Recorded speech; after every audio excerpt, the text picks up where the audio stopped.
चुनाव को शिवसेना उम्मीदवार के पक्ष में सीधे तौर पर कट्टर धार्मिक भाषण देने के कारण सुप्रीम कोर्ट ने ऐतिहासिक सजा सुनाई और चुनाव को रद्द कर दिया। उस वक्त में चुनाव रद्द कर दिया था और 6 साल का प्रतिबंध लगा दिया। चुनाव जीता हुआ था वो, चुनाव अदालत द्वारा चुनाव रद्द कर दिया गया और मताधिकार चुनाव लड़ने पर रोक लगा दी 6 साल तक। ठीक है। 95 में एक और केस हुआ डॉक्टर दास राव देशमुख का, नांदेड़ का। लोकसभा चुनाव के दौरान उम्मीदवार की सहमति से रैलियों और वाहनों पर धार्मिक नारे और सांप्रदायिक पोस्टर लगाने को भ्रष्ट आचरण माना गया हाईकोर्ट ने, और चुनाव जीता हुआ रद्द कर दिया। भी चुनाव रद्द किया पार्लियामेंट का, बताइए। नंबर 3 95 का ही है, ये भी मनोज जोशी का है। ये भी चुनाव जीता हुआ था, वो रद्द किया, पर इनको रिलीफ मिल गई सुप्रीम कोर्ट से कोई टेक्निकल पॉइंट पर, वो अलग बात है। बेरोसिन शेखावत, जो मैंने कल जिक्र किया था 95-96 के अंदर, ये याचिका खारिज कर दी गई बाद में सुप्रीम कोर्ट में, पर ये केस फंस गए हाई कोर्ट के अंदर। केस चला चुनाव रैलियों में राम मंदिर और लक्ष्मी जी के प्रतीक का जिक्र करने में। बेरोसिन शेखावत साहब ने चुनाव की रैलियों में राम मंदिर और लक्ष्मी जी के प्रतीक का जिक्र करने का उन पर आरोप लगा। कोर्ट ने साक्षियों की कमी के कारण, आप जानते हो कि मुख्यमंत्री बन गए थे ये, इस 93 का चुनाव था ये, 95-96 में केस हुआ, और क्योंकि मुख्यमंत्री थे तो आप समझ सकते हो कि साक्ष्य कहाँ मिलेंगे, तो जानते ही बात को। तो साक्ष्य के अभाव में बाद में कमी के कारण उनको उन्होंने खारिज कर दिया, माना ये भी फंसे हुए थे। अमित शाह जी 2014 के अंदर मुजफ्फरपुर दंगों के बाद पश्चिमी यूपी की रैलियों में कथित तौर पर अपमान का बदला वोट से लेने का उन्होंने खाली जैसी बातें कहने पर भी समुदायों के बीच तनाव बढ़ाने का दोषी माना गया इनको, और चुनाव आयोग द्वारा प्रचार पे रोक लगा दी इनके ऊपर। आप प्रचार नहीं कर सकते फ्यूचर के अंदर, फ्यूचर मतलब उस चुनाव के अंदर रोक लग गई इनके ऊपर। योगी आदित्यनाथ जी, जो मुख्यमंत्री, माननीय मुख्यमंत्री जी है, मेरठ की रैली में विपक्ष पर हमला बोलते हुए अली और बजरंग बली वाली विवादित धार्मिक टिप्पणी की थी, जिसे आचार संहिता का गंभीर उल्लंघन माना गया और 3 दिन तक देशव्यापी बैन कर दिया कैंपेन पर, पूरे देशव्यापी, क्योंकि चुनाव पार्लियामेंट का था। 3 दिन तक, 3 दिन तो एक संकेत है, पर बहुत बड़ा एक प्रकार पनिशमेंट है, मैसेज है।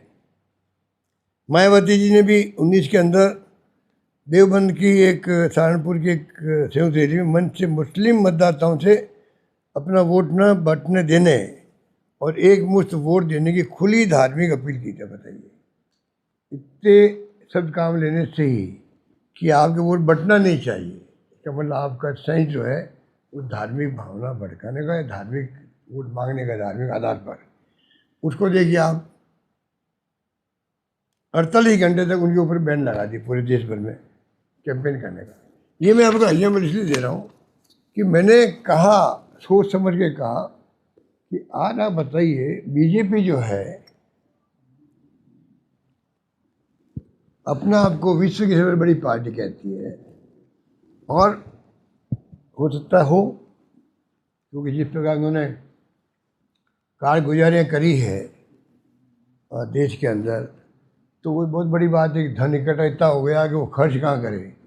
हमारे तो अकाउंट भी रुका दिए बैंकों में, ब्लॉक करवा दिए कांग्रेस के, और खुद वो आपके बॉन्ड, इलेक्ट्रल बॉन्ड धमका करके पैसा लेना, बॉन्ड आए तो ईडी का वापस नोटिस, वापस विड्रॉ हो जाना। जो तमाशा हुआ है, सुप्रीम कोर्ट का फैसला अधूरा था वो कि कॉन्स्टिट्यूशन के खिलाफ ये बॉन्ड है, बैन कर दिया बॉन्ड को। अरे ये करना चाहिए, साथ में जो पैसा इकट्ठा हुआ, चाहे वो किसी पार्टी के पास हुआ, कम ज़्यादा हुआ है, वो तमाम पैसा प्रधानमंत्री राहत कोष में जमा करवाओ। असली फैसला वो होता, वो तो हुआ नहीं है। फैसला खाली इतना ही हुआ कि भाई ये संविधान के खिलाफ है, असंवैधानिक है, बैन कर दिया आगे के लिए। उससे क्या मतलब? इतना धन इकट्ठा कर लें लोगों ने, वो धन जो है वो तो लेवल प्लेइंग फील्ड जो है, बराबर का फील्ड कहाँ हुआ? बीजेपी और इनके बाकी पार्टियों के बीच में बराबरी का मैदान तो है नहीं खेलने का। आप बताइए फिर क्या होगा? वो स्थिति में ये राजनीति कर रहे हैं, राजनीति कर रहे हैं, एक तरफा तानाशाही प्रवृत्ति इनकी है। अरे जब मुकदमा दर्ज कर रहे हो आप, कोई खड्डे के ऊपर धरना दे रहा है, पानी पे मांग कर रहा है, बिजली की मांग कर रहा है, 144 लगा रहे हो, पुलिस में मुकदमा दर्ज करवा रहे हो, ये तो राजस्थान की बात मैं कर रहा हूँ। पूरे हिंदुस्तान में कितने पत्रकार, साहित्यकार, लेखक जो खिलाफ लिखा वो जेल में बैठे हुए हैं, छोड़ नहीं रहे उनको, ऐसी धारा लगा देते लोग। तो कहाँ डेमोक्रेसी रह पा रही है यहाँ पर? इसलिए मैंने कहा कि इंदिरा गांधी यदि मजबूत नेता होती, ये कानून मैंने पढ़ के सुना आपको, ये मैं जानता हूँ, इंदिरा गांधी बड़े नेता होती और ये हरकतें ये करते, तो बैन लगाने की मैंने बात कही थी कि इनके बैन लग जाता। वो क्या लग जाता? कानून से लग जाता, इलेक्शन कमीशन लगा देता इनके ऊपर। अब तो इलेक्शन कमीशन के मिली भगत है इनकी, उनका एजेंट बन गया वो, तो किसको कहे? मैंने एक बताया था, इंदिरा गांधी इतनी मजबूत नेता थी जिसने बांग्लादेश आज़ाद करवा दिया, छक्के छुड़ा दिया पाकिस्तान के, साथ में बेड़ी की परवाह नहीं करी, अमेरिका के बेड़ा रवाना हो गया था वहाँ से। और आज क्या हो रहा है? हमारे प्रधानमंत्री मोदी जी, क्या किसी पार्टी के है तो हमारे प्रधानमंत्री, क्या क्या बोल रहे हैं ट्रम्प साहब, क्या बेइज्जती करें हमारे देश की? अभी तक किए जा रहे हैं। कल पर समझौता हुआ, हिंदुस्तान का इतला नहीं करी उन्होंने, पूरे मुल्कों की इतला करी। क्या हो रहा? वो तो वहाँ के प्रधानमंत्री को पता नहीं हो, वो राष्ट्रपति को क्या हो गया भगवान जाने। कोई जमाने में कैंपेन में गए थे प्रधानमंत्री, तो अगली सरकार ट्रम्प सरकार। मेरे ख्याल से प्रधानमंत्री जी ने जो गलतियाँ बड़ी बड़ी करी, उसमें 2 गलतियाँ तो मैं कह सकता हूँ, अगली सरकार ट्रम्प सरकार, और नंबर 2 अभी इजराइल गए जो, उसके 2 दिन बाद में युद्ध शुरू हो गया, वो बहुत बड़ी गलती करी। इतना तो ध्यान होना चाहिए, या इतना इजराइल को उनको रहना चाहिए विश्वास के अंदर। तो आप सोच सकते हो, आप किसी मुल्क के प्राइम मिनिस्टर को बुला रहे हो, अब युद्ध शुरू करो तो दुनिया में क्या मैसेज आएगा? तो कहने का मतलब कि जो स्थिति बन रही देश में, और ये पार्टी अगर रहेगी तो ये तो चाइना की तरह ले जाएंगे देश को। ये चुनाव तो नाम क्या होंगे? खुद कह चुके हैं प्रधानमंत्री, क्या आप अमित शाह जी कह चुके हैं, अगले 50 साल हम राज करेंगे। तो आप भविष्य वक्ता हो क्या? भविष्य वक्ता हो आप? 50 साल राज करेंगे? अरे भाई, जनता जीताएगी तो आप, कोई पार्टी राज करे अलग बात है, पर आप, क्योंकि आपके दिमाग में तानाशाही प्रवृत्ति है, आपका विश्वास लोकतंत्र में है नहीं, इसलिए आप इस पर बातें कर रहे हो, और वही आपकी चाल ढाल दिख रही है, साम दाम दंड भेद, उसके आधार पर आप राज कर रहे हो। ये मेरा कहना है। सर, बीजेपी कह रही है कि नीट का एग्जाम है थोड़े दिनों में, राहुल गांधी जी आ रहे हैं, हजारों बच्चे इकट्ठा होंगे, उनके एग्जाम में तैयारी में डिस्टर्बेंस होगा, ऐसा बीजेपी आरोप लगा। और टेलीग्राम भी जो ऐप है वो भी टेलीग्राम का जो ऐप है ना सर, टेलीग्राम का, उसको भी रोक दिया है इन परीक्षाओं को, और क्वार्टर भी लग गए आपकी सरकार में 19 पेपर। खाली टेलीग्राम के रोका, और भी कई चैनल है। अगर सरकार ने रोका एक को, तो उसको क्यों रोका हो? तो फिर एक फैसला तो कॉमन सबके लिए होना चाहिए। सरकार में 19 पेपर लीक हुए। पर आप बताइए मुझे,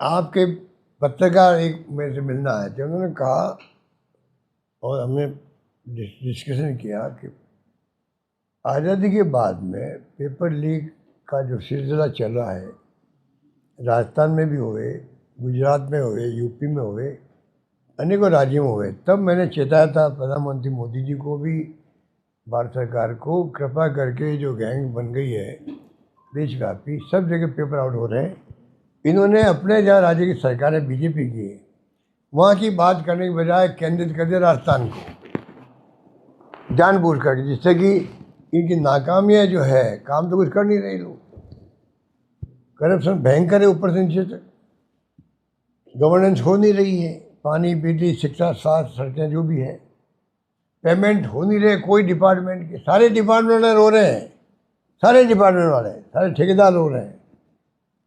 पेंशन वाले के 6 महीने पेंशन नहीं मिलती है, स्कॉलरशिप नहीं मिल पा रही है।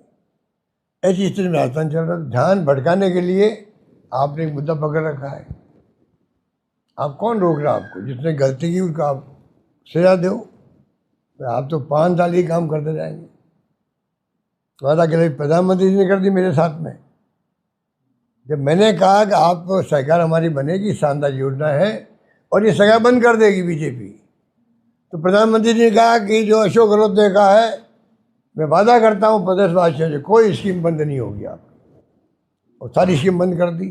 अब प्रधानमंत्री को याद दिलाते हैं, वो कन्हैयालाल मर्डर याद दिलाते हैं, चाहे वो ERCP याद दिलाते हैं, और चाहे हमारी योजनाएं बंद कर रहे हैं वो याद दिलाते हैं, तो जवाब आता नहीं। ना अमित शाह जी देते, ना मोदी जी देते। अब क्या करें? सरकार में अहम घमंड के आधार पर चला रहे हैं लोग अपना। ठीक है, ओके। सर, ये जो यहाँ के जो मंत्री हैं राजस्थान के, उनको लेके भी लगातार सवाल उठ रहे हैं। गजेंद्र खेमसर है, उन्होंने बीकानेर में गर्भवती महिला को लेकर बयान दिया था कि नाच की हुई आई थी, कैसे आई थी। केंद्रीय मंत्री बीजेपी दफ्तर आते हैं, लाइट चली जाती है, उसकी जांच होती है, तो ये तमाम चीज़ें। देखिए, जब मैं कह रहा हूँ गवर्नेंस नाम की चीज़ नहीं राजस्थान के अंदर, जब ये स्थिति है तो ये सब बातें आप कह रहे हो, तो 2 बातें कही आपने। तो अनेकों बातें हैं जो इनके बारे में कही जा सकती है, कही जा सकती है। जिस प्रकार से मंत्री छापे भी डाल रहे हैं और एजेंट पकड़े जा रहे हैं, उनके ही मंत्री जी के ही, और मंत्री जी कहते मैं इस्तीफा दे सकता हूँ। मंत्री ने इससे पहले ही दिया था, एक बार इस्तीफा दिया ना एक बार, और वापस भी लिया। तो अभी ये करप्शन की बात को लेकर क्या, मैं अगर मेरी बात नहीं मानेगी तो ये हमारी करोड़ी मीणा जी की फितरत के अंदर है। जब से राजनीति उन्होंने करी है तब से ये अप्रोच इनकी बोलने की यही रही है, ये इनके USP है। करोड़ी मीणा जी की USP यही है कि ये मतलब जो कटाक्ष करते हैं अपनी सरकारों पर, अपने मुख्यमंत्री पर, वादा करते हैं पब्लिक से मैं फला स्टेप उठा सकता हूँ, ये वो करते रहते हैं। तो ये उनको तो क्या बात। और बाकी मंत्रियों की तो आप क्या बात करें, मंत्रियों के फ़ोन नहीं उठाते उनके सेक्रेटरीज। आप मेरे मुँह से क्यों करवा रहे हो? मंत्री फ़ोन कर दे अपने डिपार्टमेंट के, डिप्टी CM लेवल के लोग फ़ोन कर दे तो डिपार्टमेंट के मंत्री जो है सेक्रेटरी या डिपार्टमेंट का जो HOD है, फ़ोन तो नहीं उठाते हैं। वो मंत्री खुद ही कहते हैं हमारे फ़ोन नहीं उठाते, क्या आपकी मदद करें? कोई मिलने जाता है कार्यकर्ता, भाई आप टेलीफोन करें, टेलीफोन कर दें। ये फ़ोन उठाते नहीं तो मैं क्या फ़ोन करूँ? ये तो स्थिति सरकार की। ओके सर TMC की टूट के बाद देश में ये चर्चा तेज पर है, अब उद्धव ठाकरे की पार्टी तोड़ जाएगी। क्या परिसीमन बिल दोबारा लाया जाएगा तो संख्या बल है 2 आएगा, 360 का पूरा कर। मैं कह रहा था इंदिरा गांधी होती तो इनमें बैन लगा देती, क्यों कहा मैंने? फिर ये सब आपके क्वेश्चन का आंसर उसमें आता है। जो हालात बन गए ना उनको समझो। मैं तो मेरे अनुभव से कह रहा हूँ, अब मेरी बात को कोई विश्वास करे नहीं करे तो आप जानते हो, तो पब्लिक पर है और लोगों पर है। पर मैं अपने अनुभव से कह सकता हूँ कि जो हरकतें हो रही है, पार्टी टूट रही है। आप बताइए, काश के पत्तों की तरह बिखर गई TMC। किसी ने सपना देखा था क्या कि TMC चुनाव हारते ऐसी स्थिति बन जाएगी? इसके मतलब कितना भय, आतंक है बंगाल के अंदर इनका, कितना आतंक भय है। मारपीट हो रही है, सब कुछ हो रहा है वहाँ पर। यही बात आप देख लीजिए महाराष्ट्र में क्या हुआ। बार बार मैं क्या कहूँ, महाराष्ट्र में क्या हुआ, राजस्थान में क्या हुआ, और राज्यों में क्या हुआ, मध्य प्रदेश, सब जानते हैं। तो ये जो इनकी हरकतें हैं, इनको नहीं रोका गया तो आने वाला फ्यूचर वर्तमान पीढ़ी के लिए, आने वाली पीढ़ी के लिए कैसा होगा, ये खतरा देश में है। इसलिए मैंने कहा कि इंदिरा गांधी जैसे महान नेता होते, तो मैंने एक संकेत दिया इंदिरा गांधी का।